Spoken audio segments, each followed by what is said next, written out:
The way a Philips Dynalite system is cabled is to daisy chain. This is due to the usage of RS-485 networking. RS-485 networks have been around for about 35 years. Initially designed for high noise immunity and communicating data over long distances. It is often seen in industrial control factories. It's economical to implement electronically and very, very robust. It has been the methodology for communication between Dynalite devices for over 20 years. This diagram shows you the typical terminations and the Dynalite use of RS-485.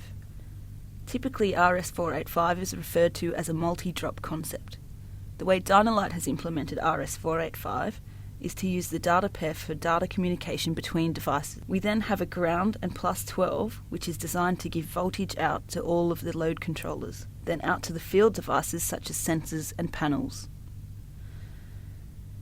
Each device has a limited number of current that it can push out to devices, so careful consideration from a design perspective has to be given to how many field panels or sensors you load up to each load controller. Also, there is an overall shield terminal.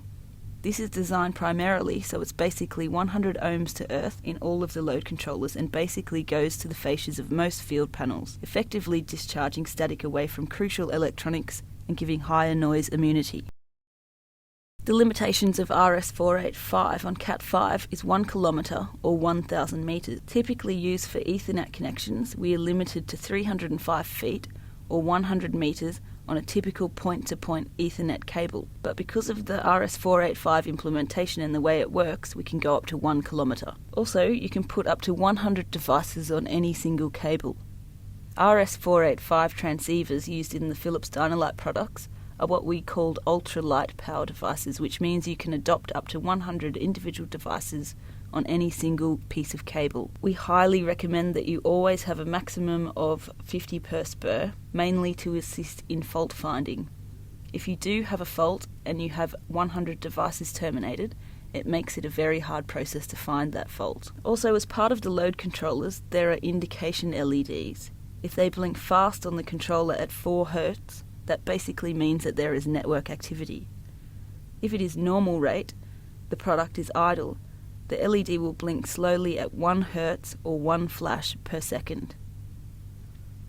If the LED is on all the time, it means that controller is in fault condition. Other cables which can be used are any of the typical RS-422 or RS-485 instrumentation cables. So Belden 1502 is another example of what can be used. That cable uses a different colour scheme to what is used by Cat5, but effectively we have red conductors on plus 12, black conductors on ground, and the blue pair is D plus and D minus. Other implementation which is promoted by Philips Dynalite is to use the S-flat6 cable. This cable really doesn't use RS-485 in a daisy chain configuration. This is more a star or point-to-point type configuration using a termination box. This can be used in a small residential type application, but is not recommended practice for large network installations because it is going against the RS-485 standard. In conjunction with that flat cable, there is a junction box which takes all of those flat 6 cables and terminates to an RJ12 and provides a common star point for all of the field cables. Again, this is normally used for small residential applications.